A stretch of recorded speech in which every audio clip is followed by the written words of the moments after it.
तो आपको बता दें फाइनल प्रिंट कुछ इस तरह का आपको देखने को मिलेगा। फाइनल प्रिंट होने के बाद आपको इस प्रिंट आउट को समाज कल्याण विभाग में जमा कराना होता है। समाज कल्याण विभाग में जमा कराओगे, जब शादी का डेट पड़ता है तो आपके पास एक कॉल आएगा। कॉल के दौरान जब भी शादी आप पड़ेगी तब आपको जाना है वहाँ पे शादी अटेंड करना है। उसके बाद शादी अटेंड हो जाने के बाद आपकी जब शादी कंप्लीट हो जाएगी तो आपके खाते में पैसा आ जाता है। सबसे पहले हम बात करेंगे इसे आवेदन कैसे करना है। आवेदन करने के लिए सबसे पहले आपको गूगल ओपन करना है। इसमें आपको टाइप करना है cmsbi.upsdc.gov.in। कुछ ऐसा इंटरफेस आपको देखने को मिल जाएगा। सर्च करोगे, उसके बाद आवेदन करे के ऊपर हम क्लिक करेंगे।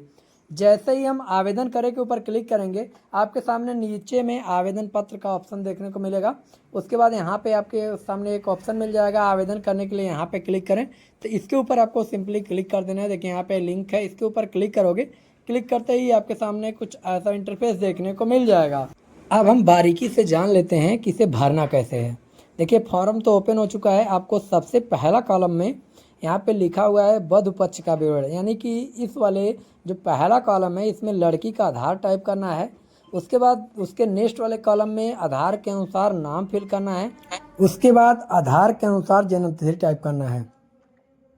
इतनी जानकारी फिल हो जाने के बाद हमारा आ जाता है मोबाइल नंबर का ऑप्शन। मोबाइल नंबर आपको वही दर्ज करना है जो आपके आधार में लिंक है।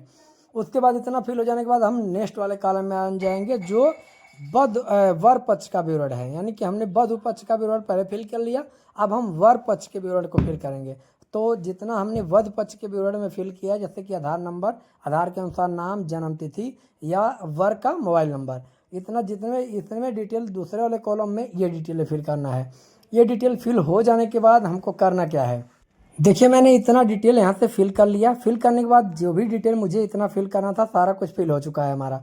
उसके बाद आपके सामने यहाँ पे नीचे में दिया है ये कंसेंट, यानी कि जो घोषणा होता है वो कंसेंट पे आपको क्लिक कर देना है। क्लिक करने के बाद आपको नीचे में आ दिया गया है वेरीफाई।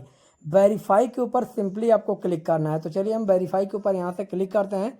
वेरीफाई के ऊपर जैसे ही हम क्लिक करेंगे आपके नंबर पे जो लड़की का मोबाइल नंबर आपने फिल किया है उस नंबर पे एक ओटीपी जाएगा। ओटीपी को आपको दर्ज करना है। देखिए ओटीपी मेरा चला गया है। ओटीपी का कॉलम भी यहाँ पे बन के आ चुका है। ओटीपी के कॉलम में ओटीपी को आपको दर्ज कर देना है। नीचे में मोबाइल नंबर भी आपको देखने को मिलेगा। मोबाइल नंबर आपका जो मतलब ओटीपी या फिल करके वेरीफाई ओटीपी के ऊपर हम क्लिक करेंगे तो आपके सामने कुछ ऐसा इंटरफेस ओपन हो जाएगा। अब हम बता दें आपको, इतना इंटरफेस ओपन होने के बाद कुछ डिटेल तो ऑटोमेटिक आपने जो रजिस्ट्रेशन अभी को किया है उससे ले ली जाती हैं। जो डिटेलें नहीं ली गई हैं वो डिटेलें आपको अलग से फिल करना है। देखिए यहाँ पे आपको फैमिली आईडी देखने को मिल जाएगा, यानी कि राशन कार्ड नंबर आपको देखने को मिल जाएगा। और दूसरे कॉलम में यहाँ पे जनपद आपको सेलेक्ट कर लेना है। जो भी आप जनपद आपका है वो जनपद सेलेक्ट करेंगे। उसके बाद यहाँ पे पूछा गया है आप ग्रामीण से हैं या शहर से हैं। अगर आप शहर से हैं तो शहर सेलेक्ट करेंगे, अगर आप ग्रामीण से हैं तो ग्रामीण सेलेक्ट करेंगे। तो मेरे दशा में मैं ग्रामीण से हूँ तो ग्रामीण यहाँ से चूज कर लेता हूँ। उसके बाद विकासखंड के ऑप्शन में आप आओगे तो यहाँ पे आपका कौन सा ब्लॉक है वो ब्लॉक आपको चूज कर लेना है। देन आपके सामने यहाँ पे ग्राम पंचायत का ऑप्शन आ जाएगा। ग्राम पंचायत आपको जो भी है, जिस ग्राम पंचायत से आप फॉर्म फिल कर रहे हो वो ग्राम पंचायत आपको दर्ज कर देना है। उसके बाद गांव आपको चूज कर लेना है। इतनी जानकारी हमारी फिल हो जाएगी। फिल होने के बाद अब आप आ जाएंगे यहाँ पे आवेदिका के पिता अभिभावक का नाम। आवेदिका का यानी कि जो अभिभावक हैं उनका पिता या उनका माता का नाम आपको दर्ज करना है। एक कॉलम में पिता का नाम, एक कॉलम में माता का नाम। तो पहले कॉलम में यहाँ पे जो दिया गया है जिसमें मैं हूँ, या इस कॉलम में पिता का नाम दर्ज करेंगे। उसके नेक्स्ट वाले कॉलम में माता का नाम दर्ज करना है। लड़की के जो वधु हैं उनकी लड़की, उनके जो माता और पिता हैं उनका नाम आपको फिल करना होता है। तो चलिए यहाँ से हम जल्दी जल्दी से फिल कर लेते हैं। यहाँ पे आवेदिका का जन्म तिथि आपके रजिस्ट्रेशन जब आप कर रहे थे उसी रजिस्ट्रेशन से उठा लेता है। ये आपको दोबारा से भरने की ज़रूरत नहीं होती है। इसमें आपको दिया गया है एक और कॉलम धर्म। धर्म आप हिंदू हैं, मुस्लिम हैं, सिख हैं, ईसाई हैं, जो भी धर्म है आपको यहाँ से सिलेक्ट कर लेना है। अब एक चीज़ और मैंडेटरी आपको बता दें, इसमें परिवार की वार्षिक आय दी गई है। आपको बता दें परिवार की वार्षिक आय इस समय 2 लाख तक हो गया है। 2 लाख से नीचे अगर आपका वार्षिक आय रहेगा तो आप इस फॉर्म को फिल कर सकते हैं। तो देखिए यहाँ पे मैं जो फिल कर रहा हूँ, मेरे आय जो है वो 44,400 है, तो मैं यहाँ से 44,400 मैं फिल कर दूंगा। यहाँ पे पूछा गया है परिवार के बीपीएल कार्ड का क्रमांक। अगर आपके पास बीपीएल कार्ड है तो डाल सकते हैं, नहीं है तो इसे छोड़ सकते हैं, कॉलम मैंडेटरी नहीं है। उसके बाद आप आ जाएंगे नीचे में, नीचे वाले कॉलम में आएंगे, यहाँ पे आपको पूरा पता फिल करना है, निवास स्थान गली मोहल्ला, ये चीज़ें आपको यहाँ से फिल करना है। तो निवास स्थान गली मोहल्ला आपको यहाँ से फिल करेंगे। फिल करने के बाद आपके सामने आप आ जाओगे यहाँ पे बैंक डिटेल, यानी बैंक का नाम आपको दर्ज करना है। उसके बाद यहाँ पे शाखा का नाम, बैंक का नाम दर्ज करते ही आप जो बैंक आपने दर्ज किया है वो बैंक आप जिस ज़िले से आवेदन करो उस ज़िले में जितने भी शाखाएं होंगी उस बैंक का वो सारा शाखा इसमें आ जाएगा। जैसे कि मेरा बड़ौदा यूपी बैंक है तो मैं बड़ौदा यूपी यहाँ से सेलेक्ट करूँगा। उसके बाद जिस ज़िले से मैं फॉर्म फिल कर रहा हूँ उस ज़िले में जितने भी बैंक होंगे वो बैंक आपको देखने को यहाँ पे मिल जाएंगे। तो यहाँ से हम शाखा भी चुन लेते हैं। जैसे ही आप शाखा चुनोगे यहाँ पे एफएससी कोड अपने आप देखने को मिल जाएगा। और उसके बाद आपको यहाँ पे आपको अकाउंट नंबर दर्ज करना है। आपको बड़े ही ध्यानपूर्वक अकाउंट नंबर दर्ज करना है, कोई धांधलीबाजी करने की ज़रूरत नहीं है। तो चलिए हम अकाउंट नंबर यहाँ से दर्ज कर लेते हैं। अब आपको बता दें अकाउंट नंबर दर्ज हो जाने के बाद यहाँ पे बैंक पासबुक का छाया प्रति जो पढ़नी हो, यानी कि जिसे हम पढ़ सकें, ऐसा आपको अपलोड नहीं करना है जो हम लोग पढ़ ना सकें। तो इस दशा में फॉर्म ज़्यादातर रिजेक्ट हो जाते हैं, इसलिए आपको 300 KB इसमें दिया गया है। 300 KB के ऊपर का, 300 KB के नीचे का आप PDF इसमें अपलोड करना है। जो भी आप डॉक्यूमेंट बनाएंगे 300 KB से नीचे और PDF में ही आपको बनाना है।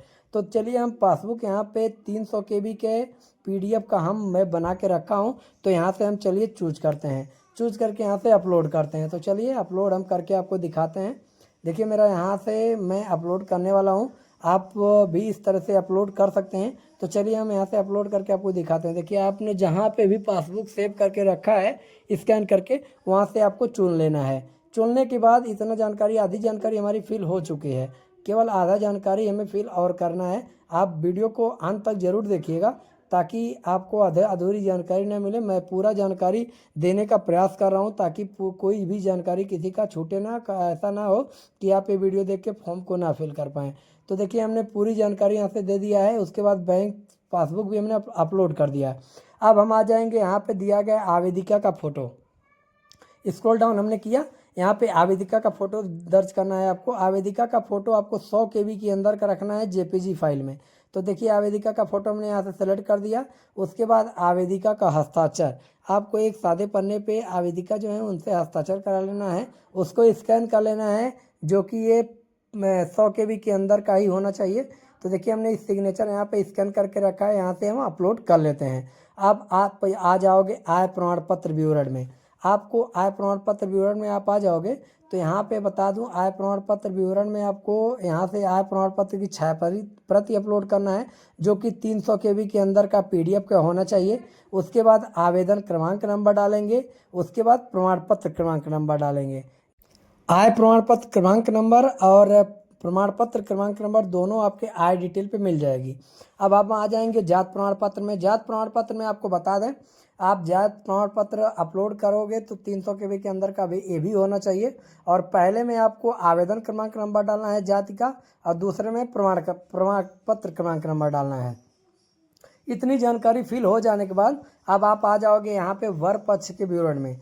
कुछ जानकारी तो वर का ऑटोमेटिक इसमें रजिस्ट्रेशन से ले लिए जाते हैं, लेकिन कुछ जानकारी आपको फिल करना होता है। जैसे कि वो कौन सी जानकारी है, वर पक्ष में आपको वर के पिता अभिभावक का नाम डालना होता है, वर की माता का नाम डालना होता है। उसके बाद वर का इसमें आधार अपलोड करना होता है स्कैन करके। उसके बाद वर कौन सा कार्य करता है, उसका क्या व्यवस्था है, वो आपको यहाँ पे दर्ज करना है।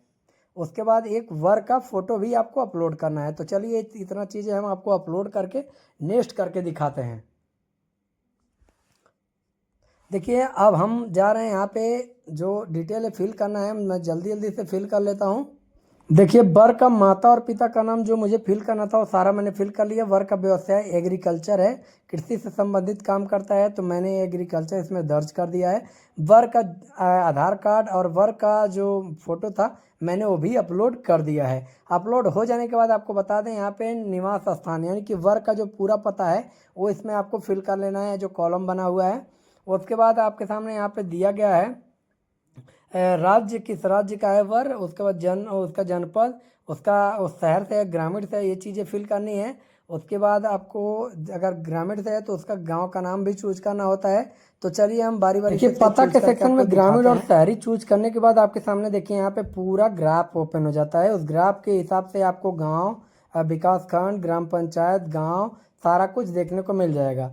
तो आप बारी बारी से अच्छे तरीके से आप चूज कर सकते हो। गांव का नाम आपको हर एक गांव ऑनलाइन ही आपको मिल जाता है, इसमें अलग से ढूंढने की ज़रूरत नहीं पड़ेगी। तो चलिए हम जल्दी जल्दी से इसको चूज करके यहाँ पे एक चीज़ और आपको बता दें मैंडेटरी, यहाँ पे दिया गया है विधवा के घर आवेदिका के संबंध में जानकारी। अगर उसके वहाँ कोई विधवा है तो आप यस के ऊपर क्लिक कर सकते हैं, नहीं तो आपको इसमें से कोई नहीं पे क्लिक करके कंसेंट पे टिक करेंगे, सबमिट के ऊपर आपको क्लिक कर देना है। आपको एक चीज़ सुनिश्चित कर लेना है, ये फॉर्म भरते समय आपको गलती नहीं करना है। एक बार आपको फॉर्म को अच्छी तरीके से मिला लेना है तभी सबमिट करना है, नहीं तो गलत हो जाने के बाद एक बार और आपको जो है इसमें चांस दिया जाता है। अभी देखिए मेरा फॉर्म एक कम्प्लीटली आपको देखने को मिल रहा होगा, मेरा फॉर्म कम्प्लीटली फिल हो चुका है।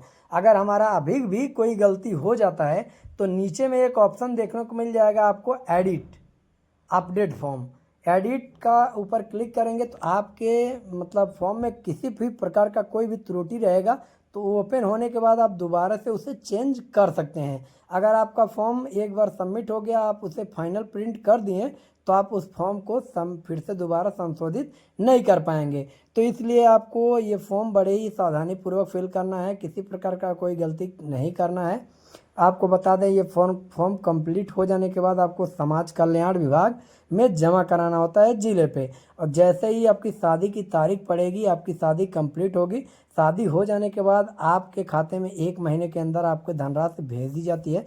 तो आशा करता हूँ आज की वीडियो आपको पसंद आया होगा। वीडियो पसंद आया हो तो वीडियो को एक लाइक कीजिएगा, अपने मित्रों के साथ शेयर कीजिएगा। मिलते हैं ऐसे किसी नए वीडियो में, तब तक के लिए धन्यवाद।